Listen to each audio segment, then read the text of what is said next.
Welcome to AI for Everyone. AI is changing the way we work and live, and this non-technical course will teach you how to navigate the rise of AI. Whether you want to know what's behind the buzzwords, or whether you want to perhaps use AI yourself, either in a personal context or in a corporation or other organization, this course will teach you how. And if you want to understand how AI is affecting society and how you can navigate that, you also learn that from this course. In this first week, we'll start by cutting through the hype and giving you a realistic view of what AI really is. Let's get started. You've probably seen news articles about how much value AI is creating. According to a study by McKinsey Global Institute, AI is estimated to create an additional $13 trillion of value annually by the year 2030. Even though AI is already creating tremendous amounts of value in the software industry, a lot of the value to be created in the future lies outside the software industry in sectors such as retail, travel, transportation, automotive, materials, manufacturing, and so on. I actually have a hard time thinking of an industry that I don't think AI will have a huge impact on in the next several years. My friends and I used to challenge each other to name an industry where we don't think AI will have a huge impact. And my best example was the hairdressing industry, because how to use AI or robotics to automate hairdressing.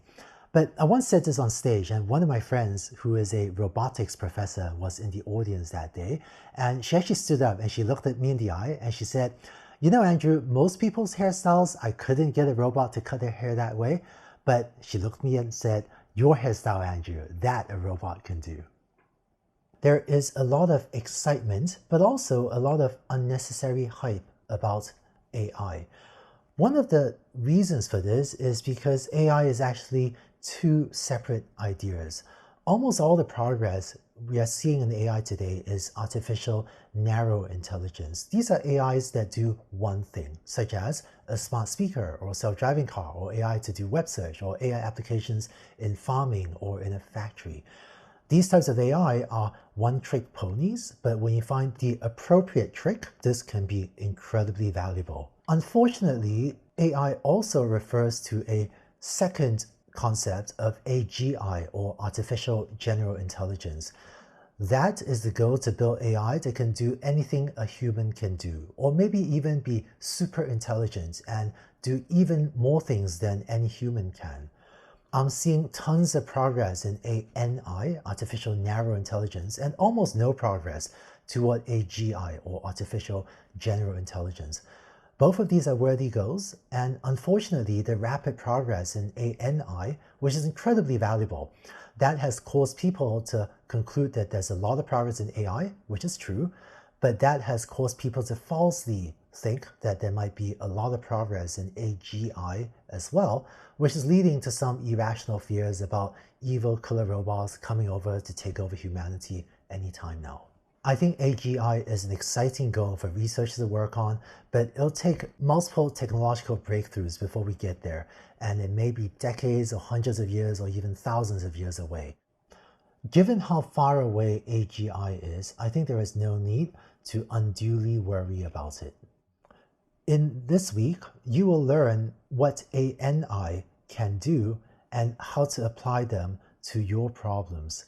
Later in this course, you'll also see some case studies of how ANI, these one-trick ponies, can be used to build really valuable applications such as smart speakers and self-driving cars.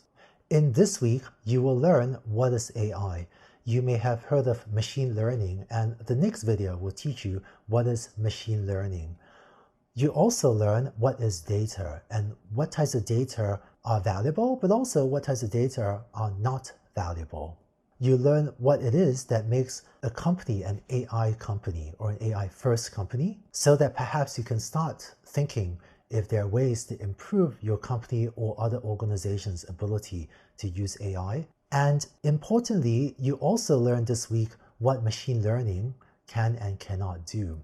In our society, newspapers as well as research papers tend to talk only about the success stories of machine learning and AI, and we hardly ever see any failure stories because they just aren't as interesting to report on.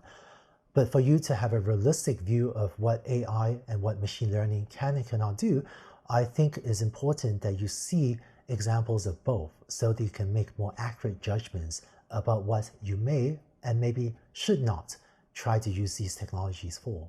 Finally, a lot of the recent rise of machine learning has been driven through the rise of deep learning, sometimes also called neural networks. In the final 2 optional videos of this week, you can also see an intuitive explanation of deep learning so that you will better understand what they can do, particularly for a set of narrow ANI tasks. So that's what you learned this week. And by the end of this week, you have a sense of AI technologies and what they can and cannot do.